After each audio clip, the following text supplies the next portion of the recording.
Hi, in this video, I'm going to cover page scrape.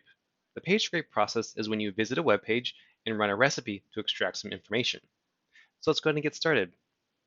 First, you'll notice that my icon might look slightly different than yours. We're currently in the process of updating Dataminr, so you might see a few changes as you use it. So that said, let's go ahead and get started. I'll open up Dataminr, click Start Scraping, and now let's go ahead and click on Page Scrape.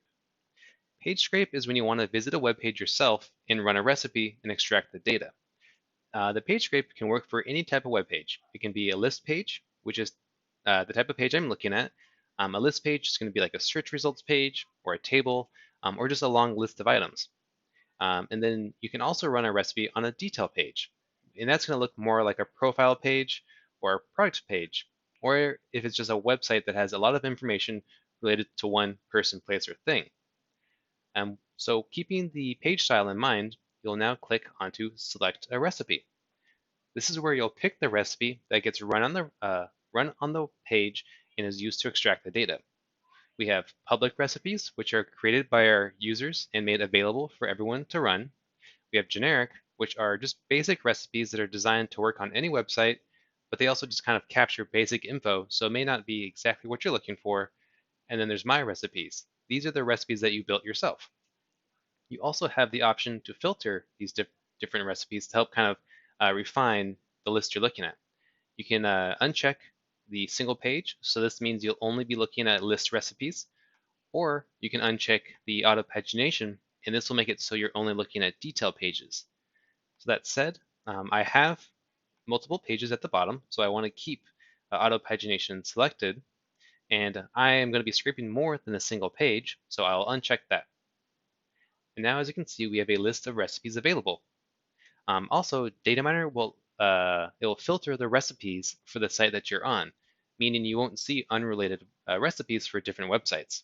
So I'm also on our sandbox page. So you'll see I have sandbox, and the recipe I want to extract will capture the URLs. So I'll pick sandbox-URL list. So I'll do select and scrape. And now, as you can see, I have an example scrape on the right-hand side. We have the URL and we have the name. So now the next step is to do the actual scraping process where we can continue to scrape additional pages with the next page pagination process. Or if you want to be a little bit more selective with the process, you can actually visit a specific page and then go back to Dataminr. Oh, you have to request the permission. And then you can go back to Dataminr and just do a scrape page again. This allows you to accumulate the data by manually visiting the pages.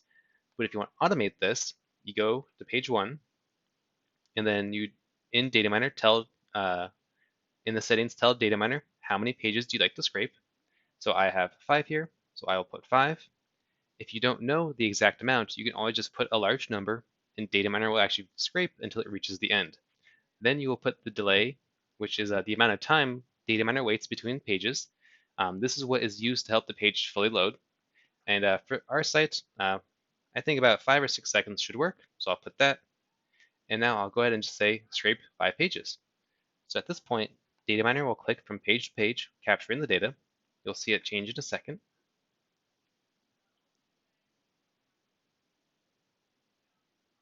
Great, so now we're on page 3. Soon we'll be on page 4. And as you can see, it's telling me how many rows have been accumulated and how many pages have been scraped. It's looking good. There's also a log that'll tell you the process. And finally, you can go to the next step, the download tab, to see your data. And let's go ahead and see 50 rows. So as you can see, as it's going through the process, it is accumulating all the data. And if we go back to the scrape tab, you'll see the stop button is now disabled. So this means it has finished. And down here, it says stopped. So that looks good. Now we'll click on the download tab.